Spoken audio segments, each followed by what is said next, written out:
Muawiyah, salah satu sahabat Nabi namanya Muawiyah.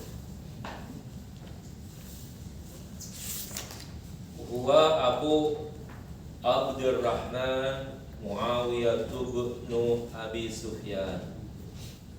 Dia adalah bapaknya Abdurrahman, Abu Abdurrahman, bapaknya Abdurrahman, namanya Muawiyah bin Abi Sufyan.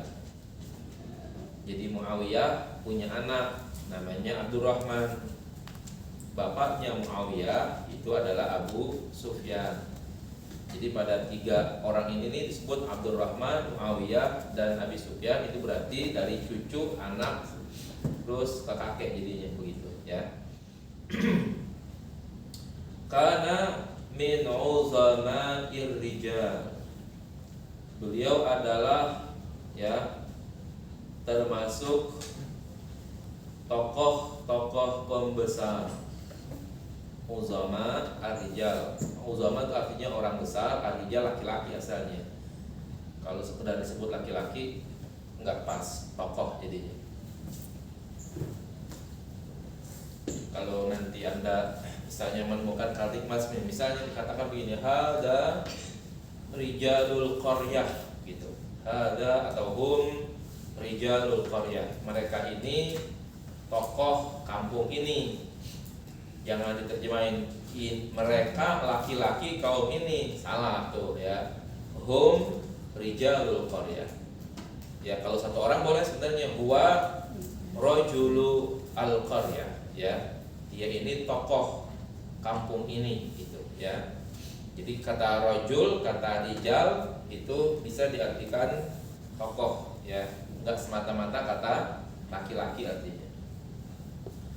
Wa huwa mimman katabal wahya. Tolong harokatnya ya diperbaiki itu kalau ada yang kurang, yang salah. Wa huwa dan dia mimman katabal wahya termasuk orang katabal wahya yang menulis wahyu.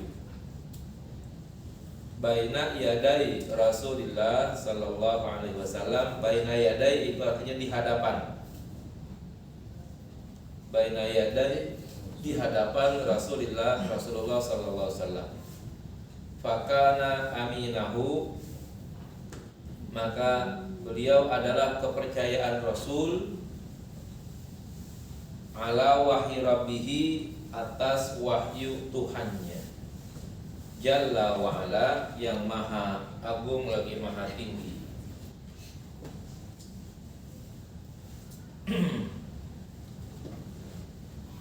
Dari background ini kita kenal nama beliau, status beliau sebagai seorang pembesar, tokoh pembesar, dan termasuk penulis wahyu ya, dan orang yang dipercaya oleh Rasulullah untuk menulis wahyu yang datang dari Allah ya.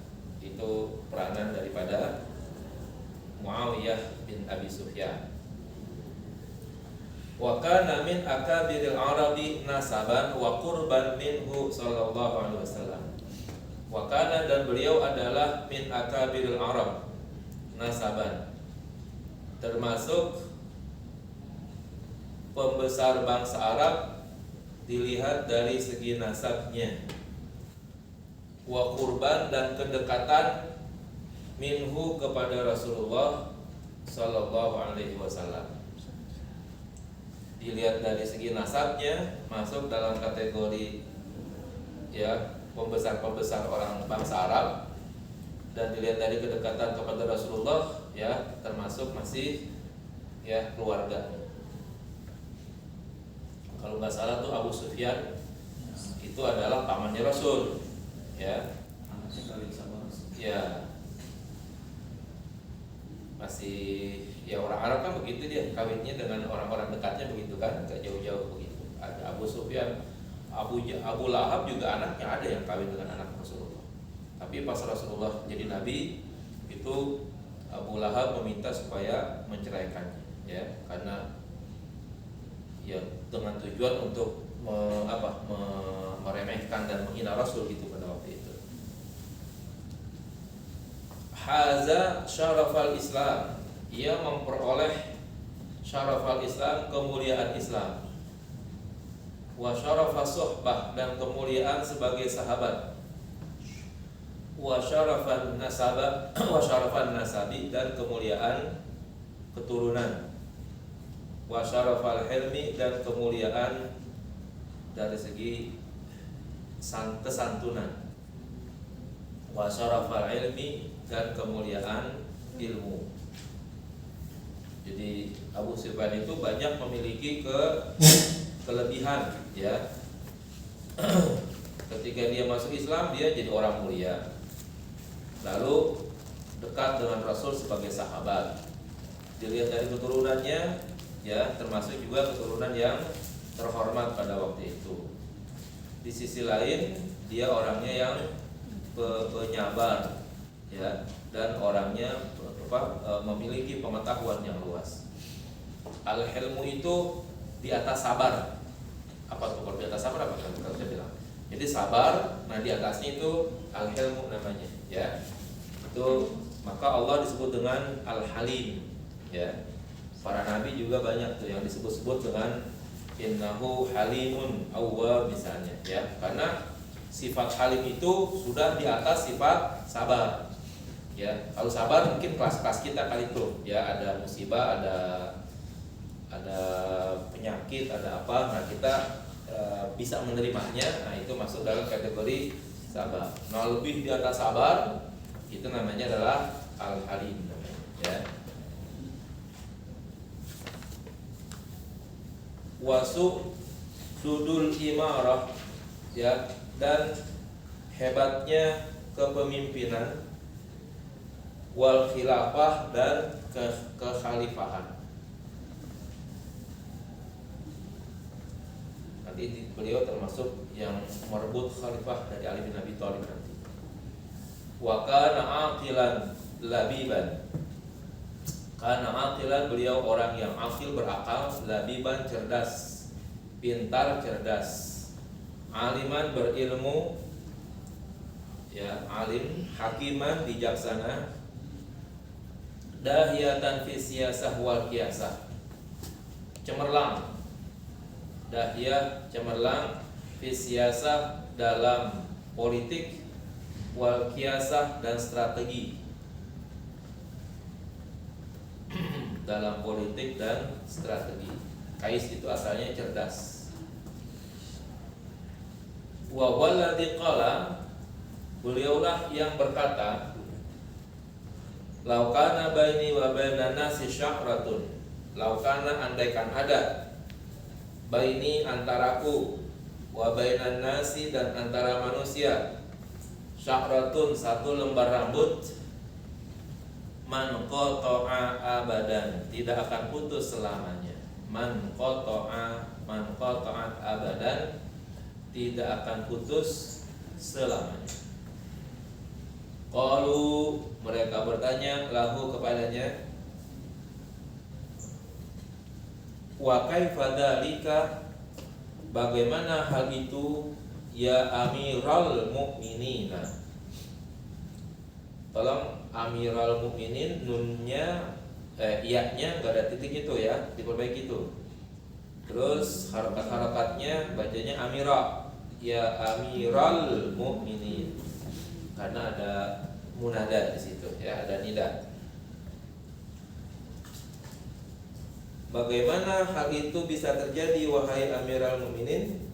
Qala, beliau menjawab, idza jazabuha, jika mereka menariknya, arkhaituha, aku mengulurnya, wa in arkhauha, dan jika mereka mengulurnya, jadzabtuha, aku menariknya.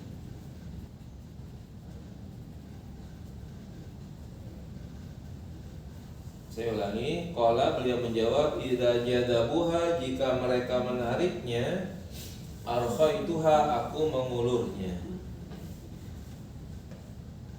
wa in arkhauha, dan jika mereka mengulurnya, jadzabtuha, aku menariknya. Ya, gampangnya tarik ulur lah, ya. Kalau memang masih nyambung, ya nggak putus-putus gitu aja.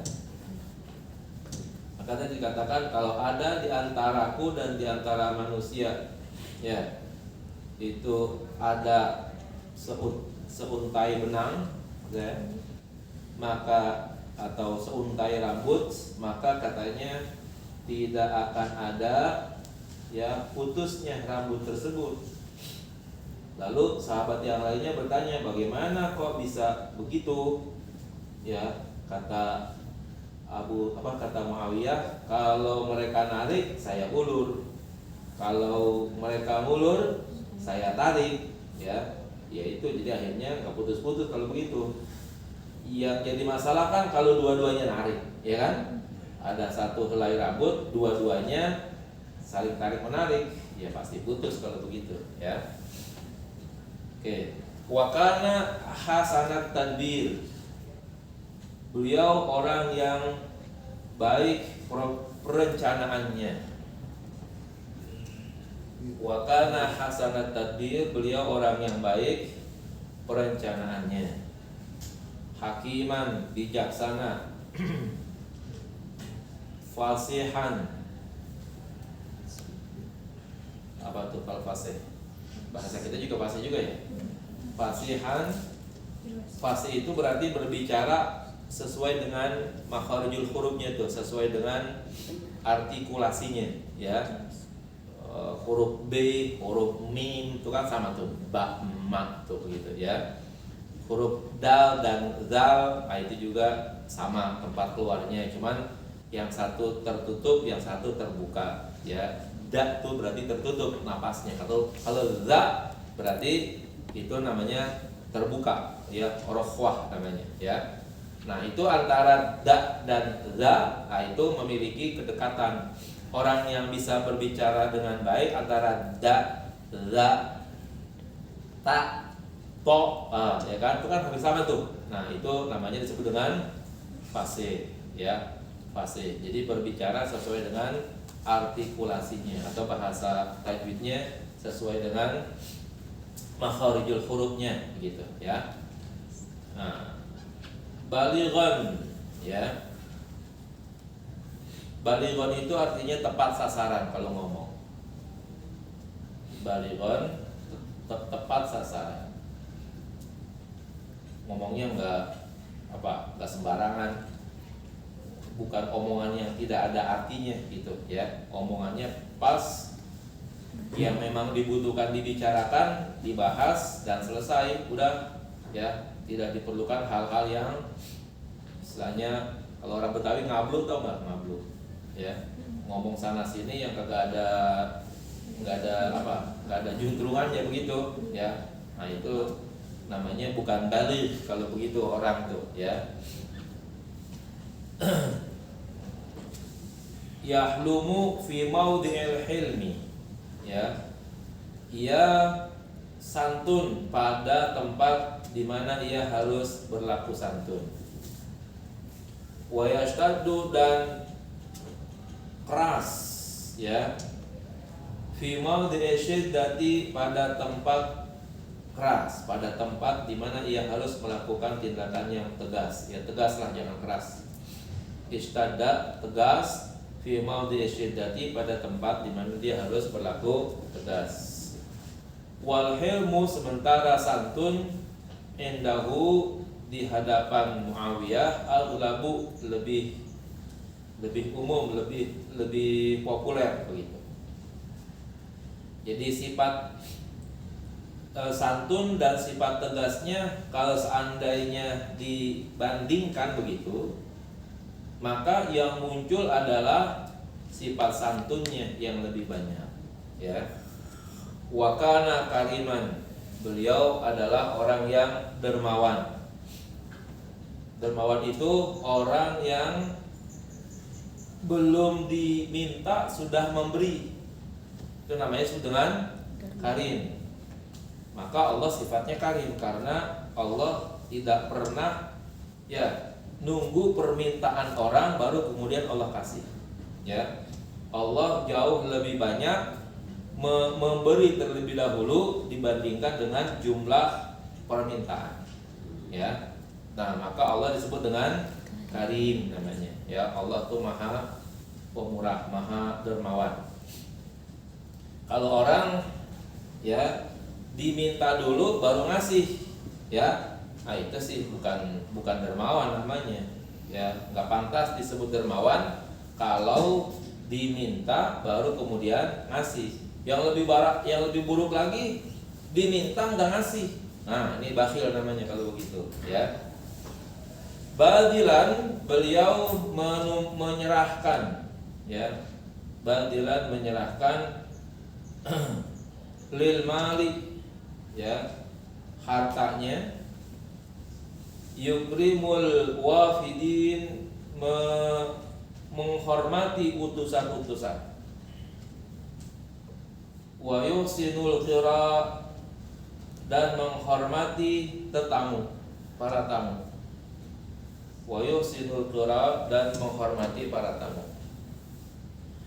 wa yaqdil hawaij, dan menunaikan segala kebutuhan. Ikhtalafatin nasu fi hubbihi, manusia berbeda-beda tingkat kecintaannya. Walam takhtalif, tetapi ia tidak berbeda fi fadlihi, di dalam kemuliaannya. Nah, jadi Muawiyah ini orang yang suka ngasih harta, menghormati para tamu, ya, menghormati para utusan-utusan yang datang kepadanya. Jika ada orang punya hajat, punya kebutuhan, dia sering yang menyelesaikannya. Nah, di antara manusia itu satu sama lain itu punya rasa hormat dan rasa cinta yang berbeda kepada Muawiyah. Tetapi kehebatan Muawiyah itu nggak pernah berbeda. Nazara Abu Sufyan ila waladihi Muawiyah. Abu Sufyan melihat anaknya Muawiyah, wa huwa saat itu Muawiyah gulam, masih anak kecil. Gulam tuh kalau kita mau bilang balita boleh tuh, ya, gulam namanya, belum balik. Faqala, maka beliau berkata, kata Abu Sufyan, inna bni hadza la azimur ra'si. Ya, inna bni hadza la azimur ra'si. Inna bni, sesungguhnya anakku, hadza, ini yang mau dimaksud adalah Muawiyah, la azimur ra'si. Kalau diartiin satu persatu tuh azimur ra'si, azim gede, ra'si kepala. Gede kepala jadi begitu. Bukan, ya. La azimur ra'si, ya, mampu memimpin. Ya. Sesungguhnya anakku ini adalah orang yang mampu memimpin. Wa innahu la khaliqun, bahwa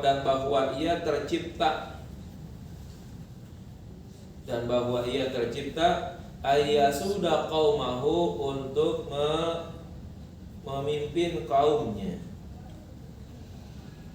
Faqalat ummuhu, maka ibunya berkata, qaumahu, cuma kaumnya doang gitu, ya. Orang pinta pandai memimpin tapi cuman mimpin kaumnya doang.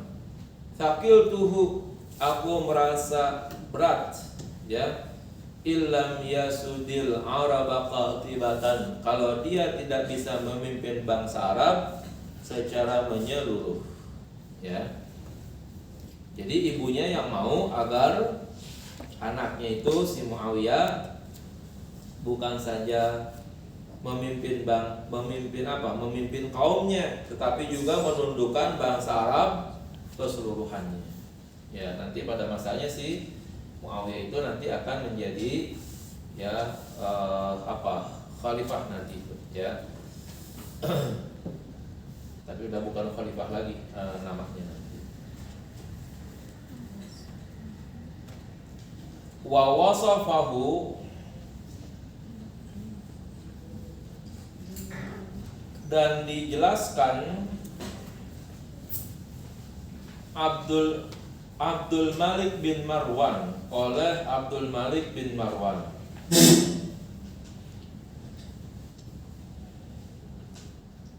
Indama marra bi qabrihi, ketika beliau melewati kuburannya.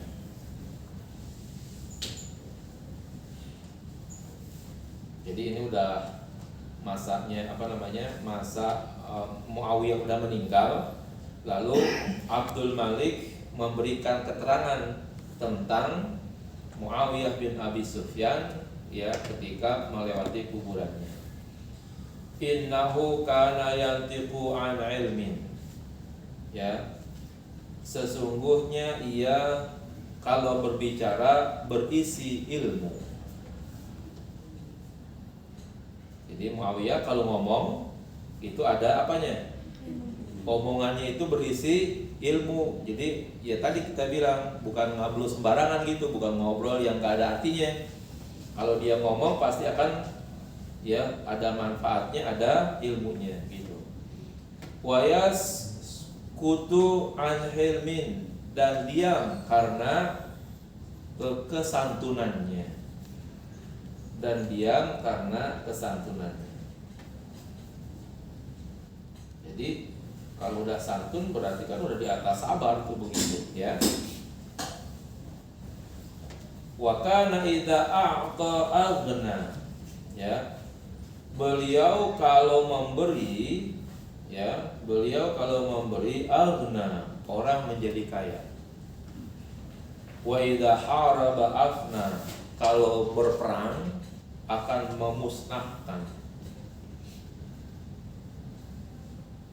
Beliau kalau memberi maka menjadikan orang kaya, dan apabila beliau perang maka akan memusnahkan. Kalau kita pikir-pikir ngasih orang sampai kaya kan luar biasa kalau begitu ya. Ngasih orang sampai jadi orang tuh kaya gitu. Kalau kita kan ngasih orang seapa? Paling banyak sesuai yang dia minta kali ya kan. Ada orang minta, Pak, Bu, mohon bantuannya ya kan. Saya butuh uang 200.000, ya kita kasih 200.000. 200.000 yang dibutuhkannya itu apakah mencukupi kebutuhannya? Belum tentu. Jangan-jangan dapat 200.000 ya habis langsung kali ya. Entah untuk anaknya bayaran atau untuk ya belanja dan lain sebagainya. Kalau Muawiyah ngasih ya mintanya 200.000, mungkin ngasihnya 1 juta kali, kira-kira seperti itu, sehingga merasa kaya, merasa lebih ya dari yang dia minta tuh seperti itu, maka diberikannya dalam jumlah yang sangat banyak begitu. Tapi kalau dia sudah memimpin perang, nah itu ya wilayah yang diserangnya itu akan punah, habis hancur-hancuran begitu. Naam, betul. Laqad kana sa'isa umamin, ya. Beliau adalah politikus bangsa, ya. Sais itu artinya ahli politik, siasah diambil dari kata siasah. Sa'isa umamin, politikus bangsa. Wa murabbi dualin, dan pengasuh, ya, pengasuh negara. Dulu tuh Gus Dur gelarnya itu murabbi dual, artinya bapak bangsa kalau kita bilang tuh ya. Bapak bangsa tuh disebut dengan murabbi dual namanya. Wa ra'iya mamalik, dan ya kalau di sini sih arti ra'iya itu asalnya adalah pengangon, tukang angon. Tahu tukang angon ya? Apa? Penggembala gitu ya. Tapi yang digembala bukan kambing, bukan onta, yang digembala adalah raja-raja. Artinya apa kalau begitu? Di antara semua raja-raja yang mimpin itu adalah Muawiyah, ya. Yang ada pada waktu itu, raja-raja pada masa itu yang memimpinnya itu adalah Muawiyah bin Abi Sufyan. Maka dia disebut dengan Ra'ya Mamalik. Kalau bahasa awalnya itu Ra'ya Mamalik, yar'al ghanam, orang tuh mau gembala kambing. Berarti kalau dia menggembala, hewan gembalaannya ya onta ya kambing. Kalau Muawiyah bin Abi Sufyan, barang gembalaannya, binatang gembalaannya bukan kambing, bukan onta, tapi para raja tuh, ya. Kan keren kalau begitu. Qala Umar bin Khattab li julasaihi. Ya, berkata Umar bin Khattab kepada ya kolega-koleganya. Julasaihi itu teman duduk. Ya, kolega boleh kita artikan kolega. Jalis bahasa Arab mufradnya jalisun, jamaknya julasa. Ya, jalisun jamaknya julasa. Kalau awal-awalnya sih artinya teman duduk gitu, ya.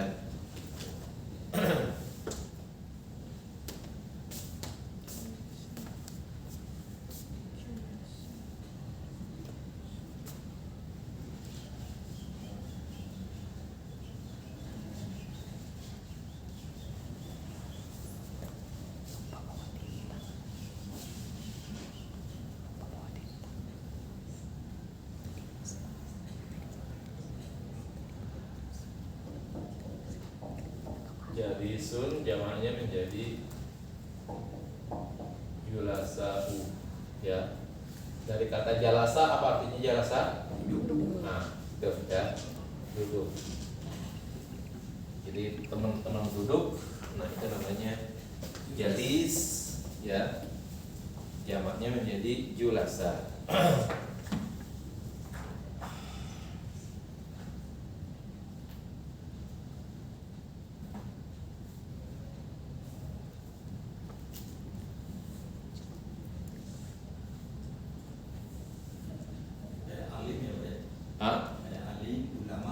Ya, dari bentuk pola kayak begitu. Alimun ulama, ya, hakimun hukama, gitu ya, gitu. Apa kata Umar? Tadkuruna Kisra, kalian menceritakan Kisra, ya. Kisra itu apa? Kaisar yang memimpin Persia itu namanya Kisra, ya. Wa Kaisar, dan Kaisar, nah ini yang memimpin Romawi, ya, namanya Kaisar gitu. Wadaha ahuma, dan kehebatan keduanya, ya, dan kehebatan keduanya. Wa indakum Muawiyah, padahal di hadapan kalian ada orang yang bernama Muawiyah. Ya, apa maksudnya Umar bin Khattab kalau begitu? Ya, kalau kalian merasa bahwa Kisra dan Kaisar itu lebih hebat, itu adalah atau orang-orang yang hebat, ingat ya bahwa Muawiyah itu lebih hebat daripada Kisra dan daripada Kaisar. Kisra itu adalah pemimpin atau raja di Persia. Kalau Kaisar itu adalah raja di Romawi.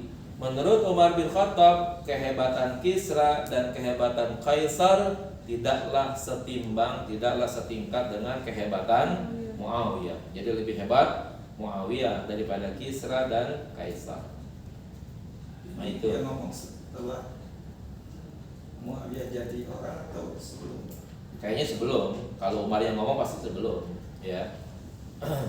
Kan dulu juga Muawiyah itu ya bukan orang sembarangan. Ketika dia sudah masuk Islam, ya paling tidak dia termasuk orang yang hebat di dalam berperang, gitu. Ya, memimpin perang itu ya Muawiyah mampu tuh.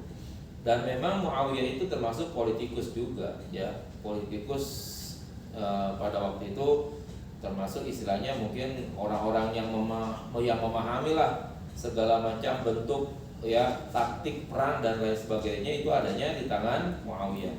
Sama Ali siapa tuh apa? Hah? Sama Ali. Kalau Ali kan lebih daripada keilmuan begitu ya.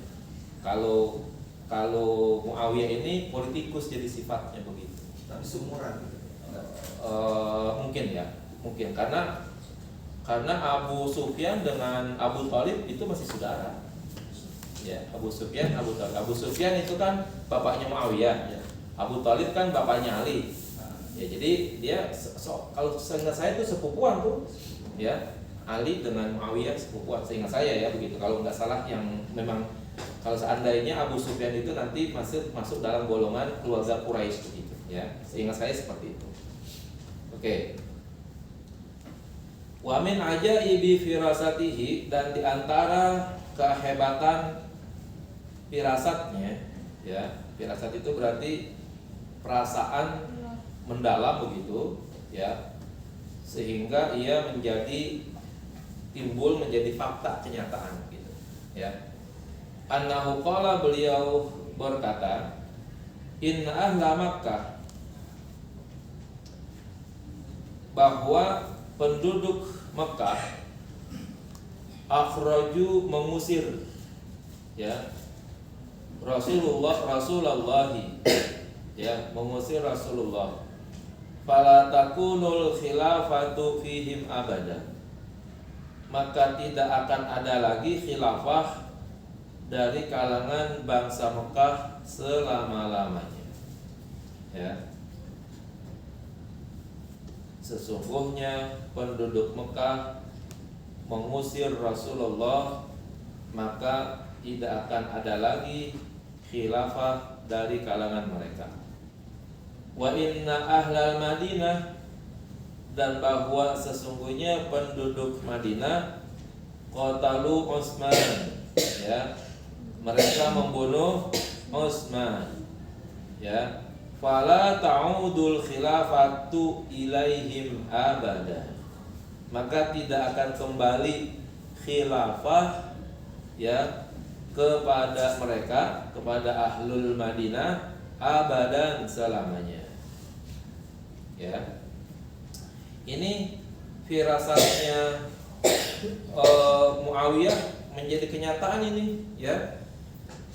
Jadi Rasulullah pindah ke Madinah.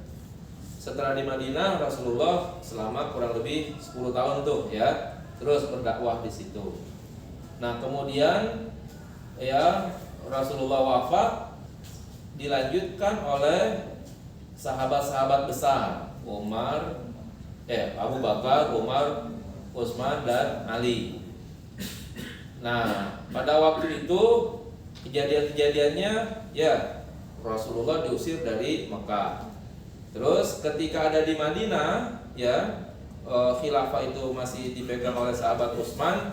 Utsman itu dibunuh ya, dan yang membunuh adalah penduduk Madinah.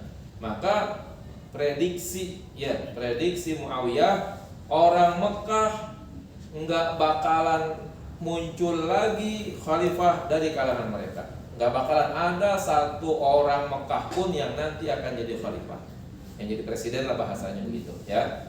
Terus orang Madinah ya itu enggak bakalan merasakan khilafah bisa balik lagi ke Madinah lagi ya. Pas Ali bin Abi Thalib memimpin khilafah itu enggak begitu lama ya, maka setelah itu terjadi kudeta yang biasa dalam sejarah itu disebut dengan tahkim namanya ya. Lalu diambillah oleh Muawiyah ini ya.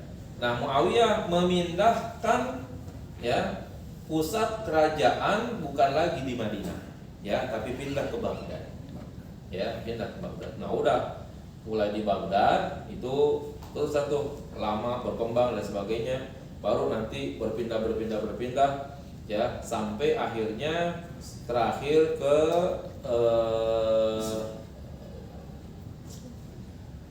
Turki Utsmani ya. Nah, Turki Utsmani itu adalah kekhilafahan terakhir di dalam dunia Islam setelah Kemal Atatürk ya mengganti dan merusak ya khilafah Islamiyah, karena dia punya rencana untuk merubah Islam itu dengan sistem demokrasi Barat begitu ya. Nah, maka hancurlah ya kekhilafahan Islam itu saat dipimpin oleh Kemal Atatürk di Turki pada waktu itu. Keinginan besar Turki pada waktu itu ingin menjadi bangsa Eropa yang maju pada waktu itu, tetapi tidak diterima oleh bangsa Eropa karena Islamnya masih banyak. Nah maka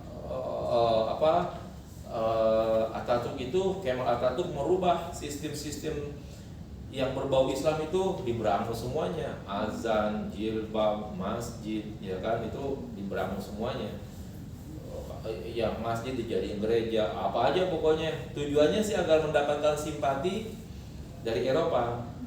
Sampai zaman modern, Eropa tidak pernah mau menerima Turki sebagai salah satu negara Eropa.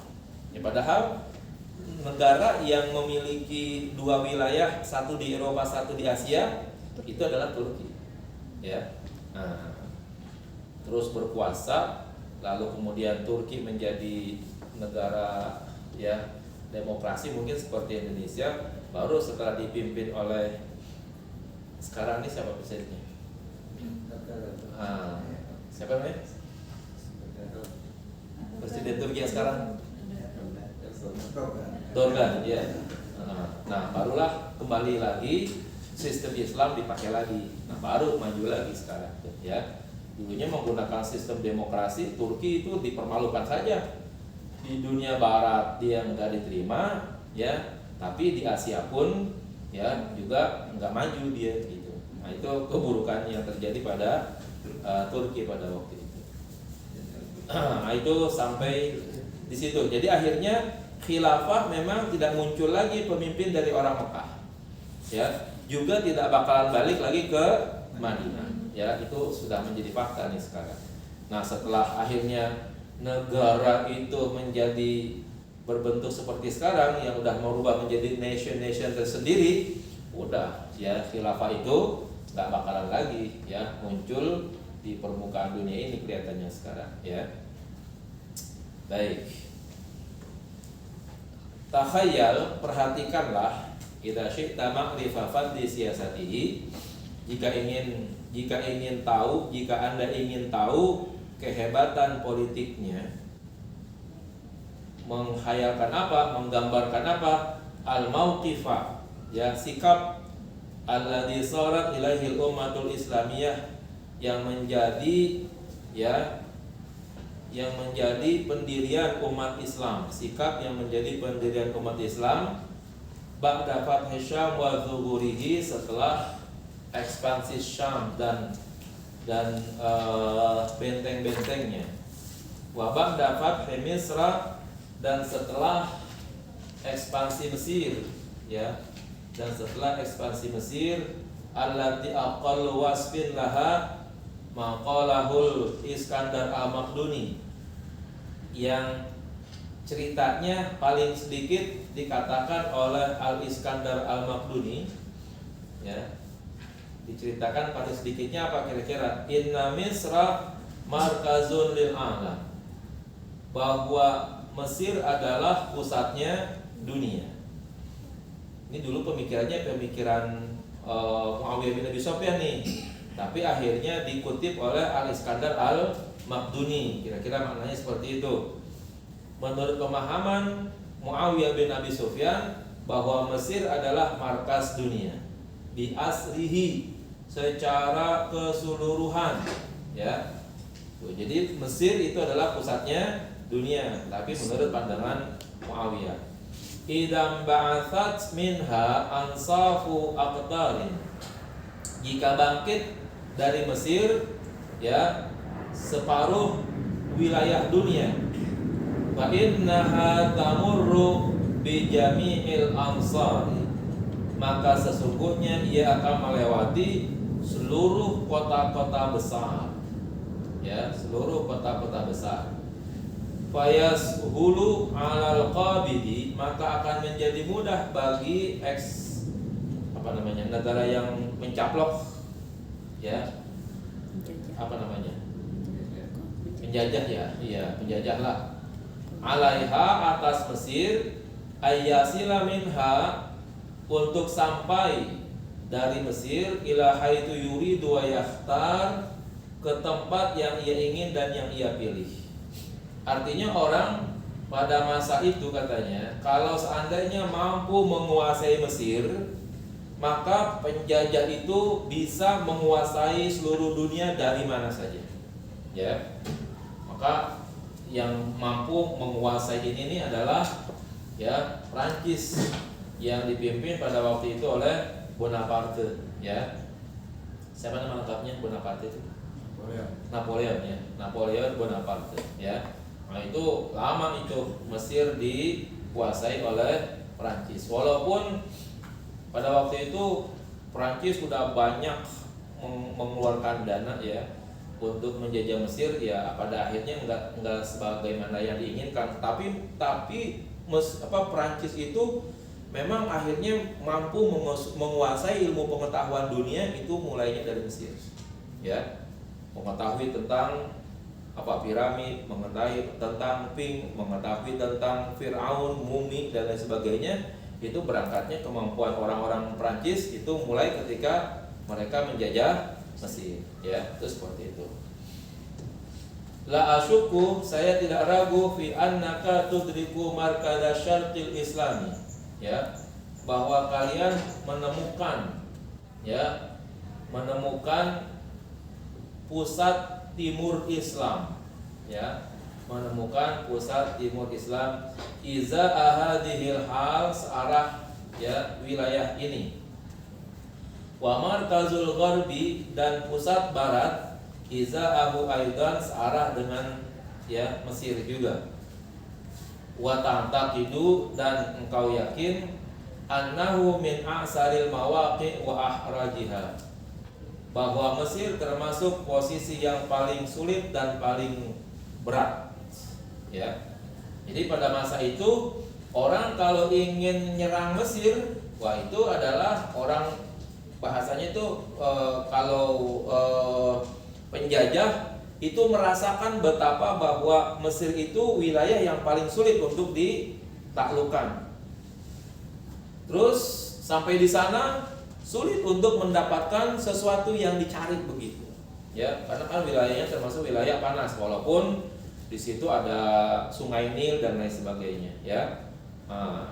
Sehingga orang-orang Barat pada waktu itu merasa keberatan untuk menjadikan Mesir sebagai jajahan. Tapi menurut Muawiyah, pada awalnya Muawiyah lah yang punya pendapat kalau mau menguasai dunia, kuasai Mesir, gitu, ya. Ternyata setelah orang tahu ya Mesir itu ada posisi di mana-mana dari sisi dunia ini, maka sebenarnya banyak wilayah Mesir itu ingin dikuasai oleh Eropa. Tapi yang berhasil menguasai lama adalah cuma Perancis saja. Ya Perancis, Inggris pernah menguasai di sana. Unzur li amalihi radhiyallahu anhu fi fathi hadhil juzur. Perhatikanlah karyanya dalam ekspansi beberapa ya negara atau beberapa pulau ini.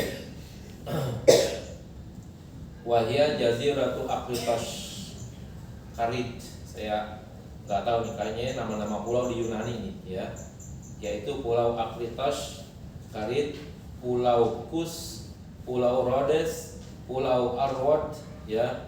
Tajidhu adraka bi basiratihi al-makna alladzi la hazalhu duwalu Eropa, ya.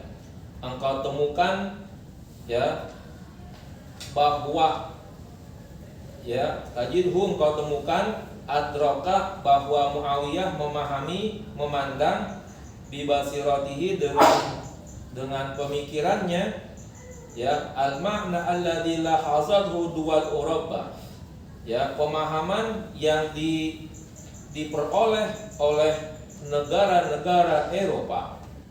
Pemahaman al-makna, pemahaman alladzi la hazalhu yang diperoleh, yang dipahami boleh juga oleh negara-negara Eropa. Fiha al-an, ya pada saat sekarang ini. Artinya apa?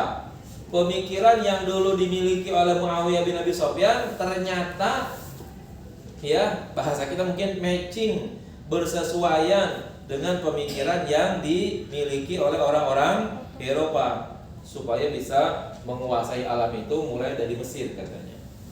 Wa asbahat tatazahamu 'alaiha min ajrihi, dan jadilah ya tatazahamu berdesak-desakan pemikiran tersebut min ajlihi karena beliau.